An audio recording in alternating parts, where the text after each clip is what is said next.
What's up, Kansas City? This is your host, Rosina Giovanni, and joining me today is Dr. Stephen Green, Superintendent for the Kansas City School District. Thank you, Dr. Green, for joining us today. Sure. And so you have come into this position with a big, job to accomplish, and kind of ailing school district.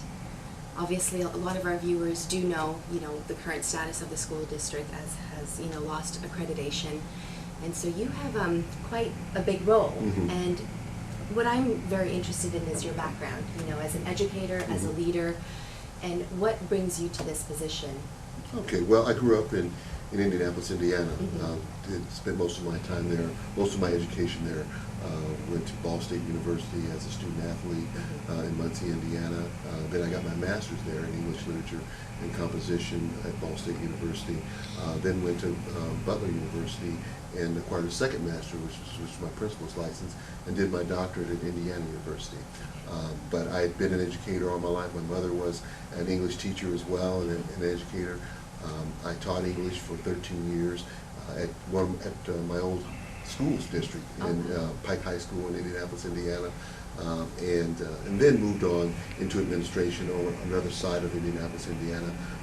Spent some time as an assistant principal in a middle school, an assistant principal at one of the high schools, and then acting principal at one of the high schools, and then to assistant superintendent in Lawrence Township Schools. But I also went out east. I worked for the College Board in New York City for 8 years.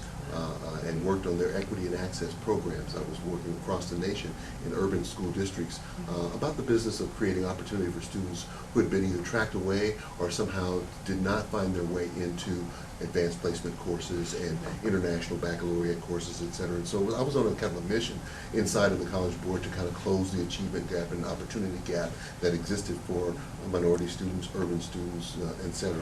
And then I was asked to be the superintendent of Community School District 28 in Queens. So I had been a superintendent before I came to Kansas City under Chancellor Joel Klein, so we all reported to the Chancellor, but that's 1.2 million students, and I had one district of 40 districts. But I did have a great experience in doing that. We moved back to the Midwest when the Kauffman Foundation was recruiting for someone to run Kauffman Scholars and to kind of build that program out. And so in 2005, moved here. I got a chance to know many of the families, got a chance to know many of the students as they were matriculating into the program and then from the program, etc. And the legacy of Ewing Marion Kauffman and his powerful commitment to urban youth, both on the Kansas City, Kansas side and the Kansas City, Missouri side. I got a chance for that experience. Ewing Marion Kauffman once said, "Don't take a job, make a job." So I actually created my own company and left the Kauffman Foundation and launched Green Enterprise Works. Had launched that for about 3 months, and one of my clients was Dr. Covington as an education consultant, and so I knew kind of what was happening there. And then when he departed, I was asked to come in and replace him as an interim. And then they asked me to stay. Here you are. Right. Now, with your position, with the company that you founded, Green Enterprises, as a consultant, what were you sort of consulting on in terms of education and our school district specifically? Well, I was positioning myself as an executive coach for many school administrators, upper level school administrators, and working closely with them as they were dealing with the politics and the mechanics and the aspects of being in a leadership role and helping them develop if they were not in a superintendent's position, or if they were, kind of maneuver through some of the challenges that they would face. Also had launched a WSI, stands for We Simplify the Internet, and it was a search engine optimization for small businesses to help them better perform and draw more clients through the internet. Many small businesses have not necessarily accessed the internet in the way that they could, so part of the company was also helping that happen. I think that's very on point, because with the growing online presence of our community, you have to be accessible and available to our viewers at home. So in your estimation, Dr. Green, what would you say is if there could be one general cause or issue that has brought the school district to where it's at? Well, I think that's a very complicated question because it's usually not one thing. Mhm. It's usually a combination of things. I think when you have the revolving door of leadership, and that Mhm. has its own causes, but I think I'm the 27th superintendent in 40 some years, so Mhm. the instability that's created by turnover in leadership sometimes is a factor because each leader brings in his or her own program and brings in a staff, or at least a cabinet level staff that he or she seeks to put in place, and then they move on. Well, that kind of leads to uncertainty about the future, and so those who remain are looking for direction, and I think that uncertainty feeds into potential instability that you have to be concerned about. And so one of the things that I promised when I first took the position was to stop the revolving door and to bring stability. And that was my first kind of order of business, to stop the bleeding and stabilize. And try to bring a calming presence that I'm going to be here, and we're going to go in this direction, and it's going to be here for a while. Because if you have too many twists and turns in any organization too fast, then the likelihood of staying power and sustaining and staying focused becomes a challenge. Exactly. A lack of commitment then sort of filters down to even the lower levels. Right. So. And one of the things that we have done is begin to kind of really pare down and focus, a laser-like focus, what I call it, on the kinds of things that are essential to our operation. What happens when you have a number of different leaders in a successive period of time is that they bring their program, and then another leader comes, but if you don't take away the program, then you just keep adding on programs.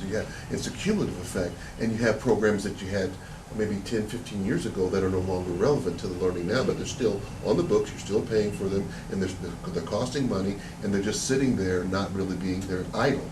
And so eventually you have to kind of start to pare away and get down to the basics and what's essential, and that means you reallocate funding. And we've been able to do that, and that's why we have a very stable financial budget, because we started to kind of move away from some of those things that were no longer serving us and the children that we have today. Exactly. Now, with that budget, do you think the Supreme Court's decision on funding transfers for students is going to have any impact on the future of the district, or what it means to the Well, setback? I mean, our goal is to make the case against the need for that. I think the data that's going to come forth in the next few weeks will be very positive for us. It's still a long, long way to go. We have a tremendous hill to climb. Even as we, under the previous assessment system, we're approaching the door and approaching the finish line, then the bar meter got even higher. And our team, our district, our students, our staff, our teachers have responded to that increased challenge in the midst of process to actually, I think we will be beyond the provisional accreditation eligibility status. And I want to say a thank you and an appreciation to our teachers, to our students who were able to show what they know and are able to do, and to our parents for their support of them, and to my cabinet and to our principals for being able to get this job done, because in the few weeks to come, when we can release the data, you're going to see that we will have made tremendous gain in that area. But so our goal is to make sure that is not, to at least position ourselves so that's not an issue. But should that day come, that will be a tremendous challenge for us if what's happening in the St. Louis area with Normandy and with Riverview Gardens, if that's any indication of what would happen here, it would create tremendous turmoil and disruption, not only for the Kansas City Public Schools, but for this entire community. I agree, because it's an exodus basically. There's really no reason to fix it if everyone's going to branch out. Right. And it's very important to, get accredited. So with the current accreditation system, as I understand it, you need to be at 70. That's points, correct. Yeah. And when you say provisional, is that kind of a precursor to the 70, or is that achieving the full 70 points? Right. There are 4 categories that the state looks at. One is unaccredited status. So anything below 70 points is an unaccredited status. Then there's an area between 70 and 98 points, which is provisional accreditation. If you reach 98 points, you get provisional accreditation, and then you get full accreditation if you reach beyond the 98 points. And then now they're talking about an accreditation with distinction, which would be another category. But we're making a push.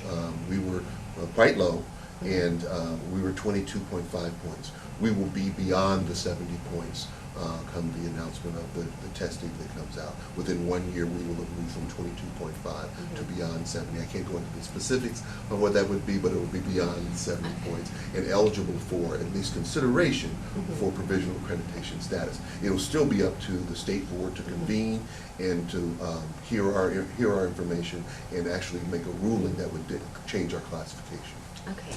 Now, of course, to achieve that, test scores are very important. And so do you feel that, you know, with curriculum design, curriculum reform, that is it geared more towards the tests that students need to take, or is it, you know, how are you accounting for the fact that they need to be provided a full Very education? good question. I think we're conscientious about our curriculum, and we have made a deliberate effort to embed the components of the test in our curriculum. I think we would make a serious mistake if we just assumed the curriculum had them and they didn't. So we look at the highly tested items. We looked at practice assessments, and we've tried to integrate those into our curriculum. So our curriculum is about what the test will involve, but more. And the long-range proposition is to have the basics of the math assessment kind of built into our curriculum, but our curriculum extending our teaching and learning well beyond that, so we're getting both and rather than either or situation. Okay. And, you know, in a lot of areas there has been kind of a move or, you know, a voice for an afrocentric based education, considering that, you know, I think a little bit more than 60% of our students here are African American. Do you think that would be something that would be beneficial? Well, we have that option available now with our African Center to College Preparatory Academy. We have an upper campus and a lower campus. It's still in its beginning stages. I think once we resume the direct management of those two schools, we still want to get better at the infusion of college preparatory curriculum and African-centered education. And so at those two schools, we were surprised at pleasantly surprised at the increased enrollment that we have there, but we are very proud of those two, and they're signature schools, so they're choice schools. Parents and students sign up and choose that school from anywhere in the district, and we will, if they meet the criterion of admission, we will bring them to that school. Okay. And, you know, with curriculum design, again, and reform, there's kind of also this backlash with college, you know, where everybody is going to college and you're not really getting much out of it in terms of employment, you know, in terms of actual skills that you can develop. And do you think that there is any sort of wisdom to possibly designing a curriculum, reforming it in a way to hone in on special skills a student has, vocational training, and kind of a shift away from, you know, only the one-track college mindset? Well, our curriculum is positioned, I think other districts across the country, our curriculum is positioned to address the wide range of needs of students and to put students in the position to make the choice. So you will even hear in the rhetoric the CCR component of even the MSET 5 or the Missouri School Improvement Plan 5 is based on college and career readiness. So the goal is to make sure that the student is in fine position to choose whether he or she wants to go to college or go right directly into a career. And, you know, many students are opting for being entrepreneurs and actually creating their own companies. And so we want to make sure that the students have the good reasoning skills, communication skills, the collaborative skills. Those are the 21st century learning skills, the creativity that goes with that, in addition to the critical thinking skills and the logic skills that are necessary to do well on a standardized performance test. Exactly, and to compete, you know, with other students on a global scale, because America, you know, as a whole generally falls behind in science and math, so. Right, and so we have to recognize that the assessments that we currently give, for which we are held accountable, are somewhat limited. They do invite critical thinking and logic, etc., and reading skills, and we want to make sure our students are ready to perform well at that. But there's another skill set that goes well beyond that the test doesn't measure. One's ability to collaborate, with one's creativity skills, one's communication skills when it comes to writing necessarily, and speaking. Those kinds of skills we still need to hone and get our students ready so they're ready for the next level, whatever that level may be. That level could be college, that level could be career, it could be in the military. We want to make sure they're ready. Fair enough. Now, you've got some really interesting programs coming up, and I want to touch briefly on those before we, conclude here. Would you like to tell our viewers? Well, we're excited about this fall in 2013 at Woodland, our first community learning center for 3 and 4-year-olds will take place. It is a community early learning center, so and those words are very significant to us. It's an early learning center for 3 and 4-year-olds prior to kindergarten to get them kindergarten ready. But what we will wrap around through the Woodland Center and into the Woodland Center will be healthcare services, dental, vision services. We will also be having available social workers. We'll have a number of different agencies and partners will take presence in the Woodland Center, and it'll be kind of somewhat of a one-stop shop. The child is being educated, but the family is getting other cares that they need addressed and et cetera in the main part of their livelihood. And our plan is to open one center this fall, and then as we go forward and based on the success and the lessons we learn, another center in the middle of the city, and then another center to the southern part of the city as a way of consolidating our existing centers now. Also, we're excited about opening Hale Cook. Hale Cook in the Waldo area will start at Hartman. There'll be kindergartners there and a few first graders there. Many of those individuals are new to our community, and then as the enrollment grows, then we will be working on Hale Cook, the facility, through the course of this school year, and then we will bring those students over to Hale Cook and open that facility as a neighborhood school. We're also excited what's going to be happening at East and Northeast. They will have air conditioning this year, so we will not have to have early release because of the heat. And then also, while we took the occasion as we went in to put that air conditioning in, to put in new classroom, new technology, et cetera. We're also excited about the IL field, the interscholastic field that it's under total renovation. We'll be ready to start this fall. Brand new AstroTurf, brand new track. The field house will be upgraded and renewed, et cetera. And this is our way of saying to our students, we care about you. We know that when we invite visiting schools, they want to look at the facilities that you have, et cetera. And this will be a hub for many of our for football and for track, et cetera, for many of our schools to participate and compete on, while we work on their specific fields at Lincoln and at Southwest Early College, et cetera. So we are buying some time with this multi-purpose field that can be a showcase for the city, and then also we work on the other facilities as well.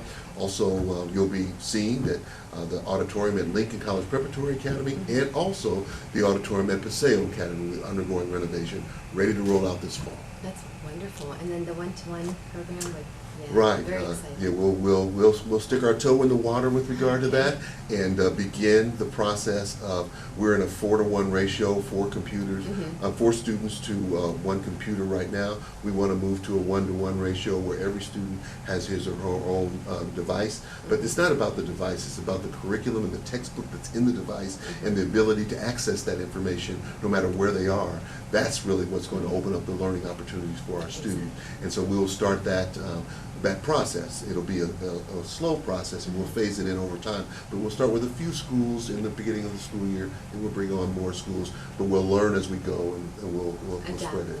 Exactly. Accordingly. Well, it sounds like you guys have some wonderful things coming up, and I think as a community we're definitely invested in the success of this, and wish you lots of luck. Okay. Thank you for your time today, Dr. Green. Thank you for having me. And thank you, Kansas City, for watching us today. I'm your host, Rosina Giovanni for What's Up Kansas City. Be sure to check us out at whatsupkansascity.net and on Facebook. Take care and have a wonderful day. CMG wants you to always remember, the victory we call success goes to the best prepared. When you invest in your community, you are really just investing in yourself. Thanks.